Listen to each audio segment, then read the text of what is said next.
एल्विश यादव एक ऐसा नाम जिसके बारे में देश के हर एक तबके के लोगों में बात होने लगी थी। ऐसे तो एल्विश यादव एक सफल यूट्यूबर हैं जिसकी वजह से बच्चों और युवाओं में उनको पहले से बहुत लोग जानते थे और पसंद करते थे। लेकिन बिग बॉस ओटीटी में आने और शो को जीतने के बाद उनको घर घर में एक अलग पहचान मिली। यहाँ तक कि हरियाणा के मुख्यमंत्री श्री मनोहर लाल खट्टर जी ने भी उनको भरी मंच में बुलाकर उनका स्वागत किया और उन्हें प्रोत्साहित भी किया। अभी एल्विश यादव अपने इस सफलता का आनंद ही ले रहे थे कि तभी बीते दिनों एक बड़ी खबर एल्विश यादव के बारे में सामने आती है। खबर थी नोएडा से, जहां नोएडा की पुलिस ने एल्विश यादव और उनके 5 और साथियों के खिलाफ एफआईआर दर्ज कर ली थी। एफआईआर दर्ज होने पर कार्यवाही भी होती है जिसमें एल्विश के 5 साथियों की गिरफ्तारी हो जाती है।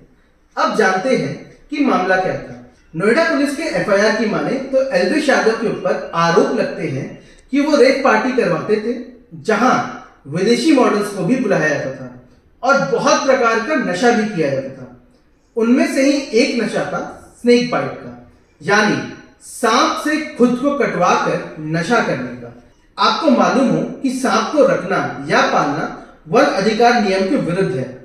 पकड़े जाने पर आपको 7 साल की जेल भी हो सकती है। अब इस केस में एल्विश यादव फंसते हुए दिख रहे हैं। आइए जानते हैं कि पूरा मामला क्या था। बीजेपी एमपी मेनका गांधी एक एनजीओ चलाती हैं जिसका नाम है पीपल फॉर एनिमल्स या पीएफए। पीएफए बेसिकली जानवरों के संरक्षण और उनके हक की बात करती है। अगर एनजीओ की माने तो उन्हें इस बात की सूचना प्राप्त हुई थी कि एल्विश यादव पार्टियां करवाते हैं और उन पार्टियों में सांपों की सप्लाई करते हैं जिनके जहर से नशा किया जाता है। इस बात की सूचना उन्होंने नोएडा पुलिस को दी। नोएडा पुलिस और पीएफए ने मिलकर प्लान बनाया इस पूरे रैकेट का पर्दाफाश करने का।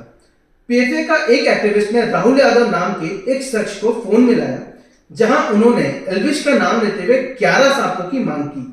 कॉल रिकॉर्डिंग हम आपके लिए प्ले कर देते हैं, आप खुद सुन लीजिए।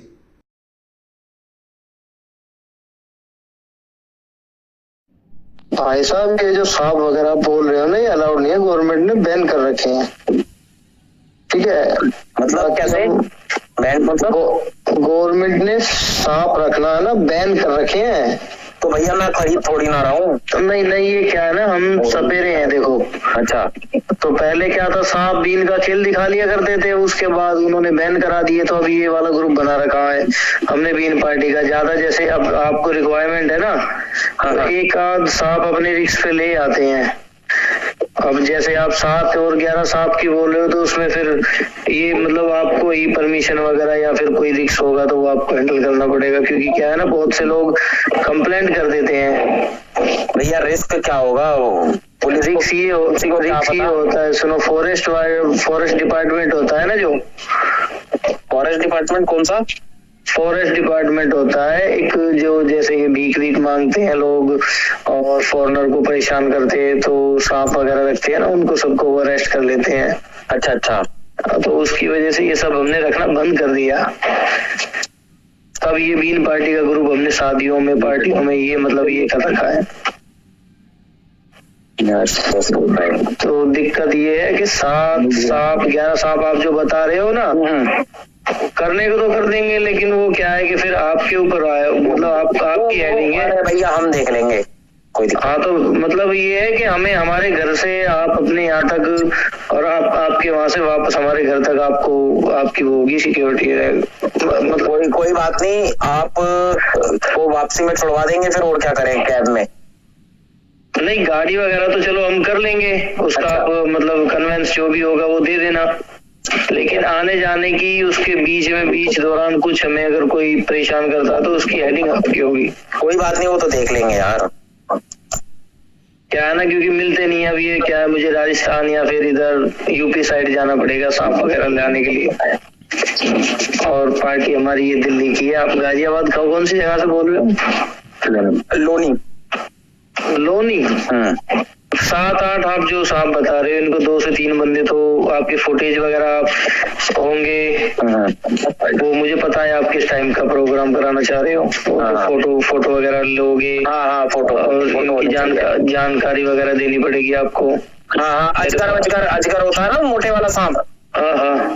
वो गले में?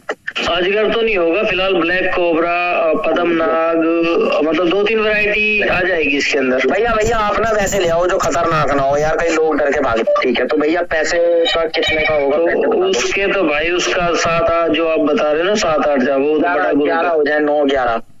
तो ये बड़ा ग्रुप है भाई, ये तो कम से कम 31,000 रुपए लेते हैं इसके। मैं आपको एक वीडियो भेज रहा हूँ। 11 वाला बताओ आप कितने का करोगे? तो 11 भाई हम बता तो रहा हूँ मैं, कम से कम 31,000 रुपए लेते हैं हम इस चीज के। और कोई ऐसे सांप हो भैया जो गले वले में डालने कुछ खतरा ना हो? सर मैं सांप तो आपको ऐसी वैरायटी ला दूंगा कि आप देख के ही खुश हो जाओगे। हाँ ठीक है, बाकी रिस्क की बात है वो आप देख लेना। बाकी अमाउंट है ना, अमाउंट जो बता रहे हो ये तो था उन्होंने, एलविश यादव भाई है ना, उन्होंने बताया था। अच्छा एलविश जी ने दिया है नंबर आपको? हाँ। ठीक है समझ गया, मैं समझ गया। तो एलविश जी से आप खुद ही पता कर लो ना क्या चार्ज लेते हैं। अरे भाई अब वही है ना, डायरेक्ट बात नहीं है तो नहीं कर पाएंगे, आप समझा करो, आप ही सही कर लो यार। जैसा कि आपने सुना, इस कॉल रिकॉर्डिंग के बाद राहुल यादव नाम का शख्स तैयार हो जाता है सांपों की सप्लाई करने के लिए। पीएफए एक्टिविस्ट उन्हें नोएडा के सेक्टर 51 के शेवरॉन बैंक्वेट हॉल में बुलाते हैं, जहां पीएफए एक्टिविस्ट और नोएडा पुलिस राहुल यादव का इंतजार कर रही थी। राहुल यादव के आते ही राहुल यादव और उनके चारों साथियों को अरेस्ट कर लिया जाता है। उनके पास से 5 कोबरा, 1 अजगर, 2 मोही सांप और 1 रैट स्नेक की बरामदगी की जाती है। पूछताछ के दौरान ये वो खुद मानते हैं कि एलविश यादव के कहने पर वो लोग पहले भी सांपों की सप्लाई कर चुके हैं। खैर, इस पूरे मामले पर एलविश यादव का भी बयान आता है, जिसमें वो इस पूरे रैकेट में किसी भी रूप से शामिल होने से मना कर देते हैं। खैर, यूपी पुलिस अपनी जांच कर रही है और इस मामले से जुड़ी आगे कोई भी बड़ी खबर आएगी तो हम आपको जरूर बताएंगे। अब बात करते हैं सांपों के जहर की। अभी तक तो हमें यही लगता था कि सांप का अगर हल्का सा भी जहर हमारे शरीर में चला जाए तो हमारी मौत भी हो सकती है, लेकिन सांपों के जहर से नशा करने की न्यूज को सुनकर हम भी आपकी तरह आश्चर्यचकित रह गए। थोड़ा अनुसंधान और पड़ताल करने पर पता चला कि सांपों के जहर के नशे के लिए इस्तेमाल करना कोई नई बात नहीं है। इससे पहले भी इस्तेमाल किया जाता था। नशा करने वाले लोग या तो जहर की थोड़ी मात्रा को कोल्ड ड्रिंक में मिलाकर लेते हैं या फिर जहर को पाउडर में बनाकर उसका सेवन करते हैं। इतना ही नहीं, इससे भी खतरनाक तरीका जो सामने आया वो ये है कि कुछ लोग नशा करने के लिए सांप से अपने जीभ पर भी डसवा लेते हैं। सांप के जहर में एक प्रकार का न्यूरोटॉक्सिन होता है जो हमारे नर्वस सिस्टम के फंक्शन को बदल देता है और एक अलग प्रकार का नशीला आनंद देता है। यह बहुत हद तक ठीक वैसे ही काम करता है जैसे अफीम या गांजा लेने पर महसूस होता है। ये न्यूरोटॉक्सिन एनाल्जेशिया भी पैदा करता है, जिससे दर्द का महसूस होना बहुत ही कम हो जाता है। हालांकि ये बहुत खतरनाक भी हो सकता है और इसके किसी भी प्रकार से सेवन करने से आपकी मौत भी हो सकती है। इसलिए बेहतर होगा कि हम किसी भी प्रकार के नशे से दूर रहें और एक साफ, स्वच्छ और बेहतर जीवन जिएं।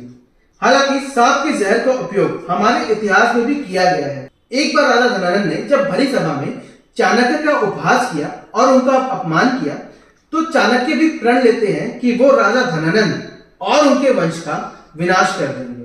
अपने इस प्रण को पूरा करने के लिए चाणक्य ने इस्तेमाल किया विषकन्याओं का। विषकन्या क्या है? विषकन्या वो लड़कियां थी जिन्हें बचपन से ही थोड़े थोड़े मात्रा में सांपों का जहर दिया जाता था, जिससे उनका शरीर इम्यून यानी कि प्रतिरक्षित हो जाए और उन पर जहर का कोई असर ना हो पाए। और वो खुद इतनी जहरीली बन जाती थी कि जब भी कोई राजा उनके साथ संबंध बनाता था तो कुछ ही देर में राजा की मौत हो जाती थी। इन विषकन्याओं का उपयोग चाणक्य ने कई बार किया और कई सारे जंग भी जीते। अपने इन्हीं नीतियों से उन्होंने मगध पर अपने शिष्य चंद्रगुप्त मौर्य को भी राज करवाया और इसी मगध को आज हम बिहार के नाम से जानते हैं। उम्मीद है आपको ये वीडियो पसंद आई होगी। बाकी अगर वीडियो पसंद आई हो तो वीडियो को लाइक करके कमेंट सेक्शन में हमें बता सकते हैं, और अगर पसंद ना आई हो तो डिसलाइक करके भी कमेंट सेक्शन में अपनी राय दे सकते हैं। हमें सपोर्ट करने के लिए वीडियो को शेयर और चैनल को सब्सक्राइब जरूर करें। हम ऐसे ही और वीडियोस के साथ आपसे फिर मिलेंगे। बाकी अगर एल्विश यादव की बात करें तो अरे एल्विश भाई के आगे कोई बोल सकता क्या? एल्विश भाई